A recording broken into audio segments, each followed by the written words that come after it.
This is School to You YouTube channel. Update for students and teachers. Please like and subscribe.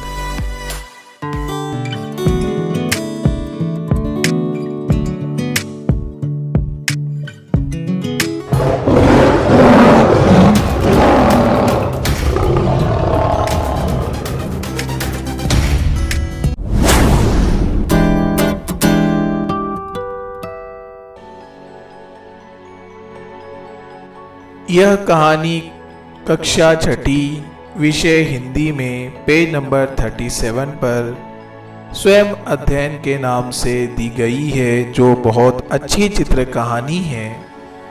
सबसे पहले इस कहानी को हम एक शीर्षक देते हैं और वो शीर्षक है एक था टाइगर।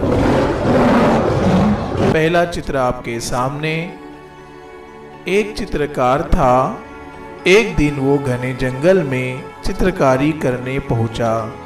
वहां पहाड़, नदी, घने वृक्षों की अद्भुत छटा को देखकर वो प्रसन्न हो गया और चित्र बनाने लगा।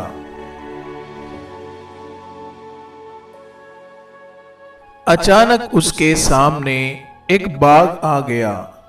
बाघ को सामने देख चित्रकार घबरा गया। बाघ ने आदमी से कहा, तुम मेरे जंगल में तबाही मचाने आए हो। कोई बात नहीं, बहुत दिनों से इंसानों का भोजन नहीं खाया। आज मुझे बढ़िया भोजन मिल गया। बाघ चित्रकार को मारकर खाने ही वाला था कि उससे एक युक्ति सूझी। चित्रकार ने बाघ से कहा कि बाघ राजा, मैं एक चित्रकार हूँ। यदि आप मुझे मौका दें तो मैं आपकी एक बहुत सुंदर तस्वीर बना सकता हूँ। और आप इस जंगल के राजा हैं, तो राजा की एक चित्र तो होना ही चाहिए। बाद में आप मेरा भोजन कर सकते हैं।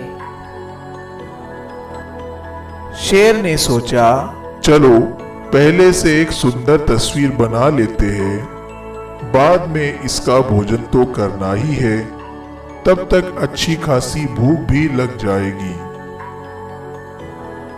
ये सोचने के बाद बाघ ने आदमी से कहा,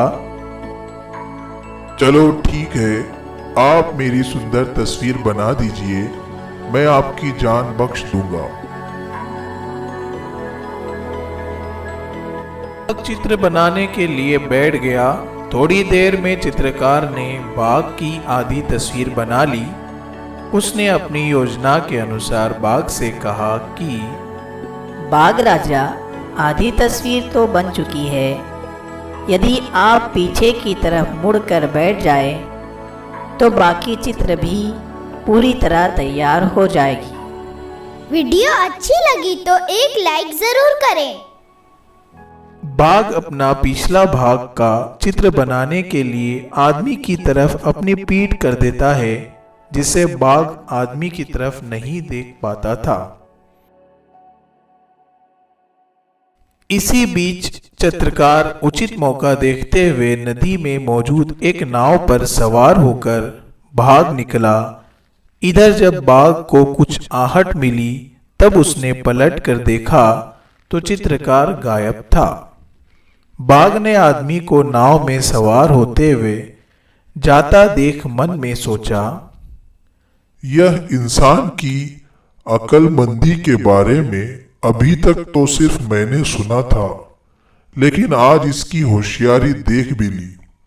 अगली बार यदि इंसान ऐसा करने के लिए कहे तो मैं बिल्कुल नहीं करूंगा। चित्रकार ने बीच नदी में पहुंचकर राहत की सांस ली और खुशी खुशी अपने घर चला गया। सीख: संकट के समय भी धैर्य और बुद्धिमानी से काम लेना चाहिए। इस तरह से ये कथा यहाँ पर समाप्त हुई।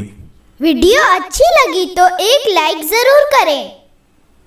आप देख रहे हैं school to you educational YouTube channel.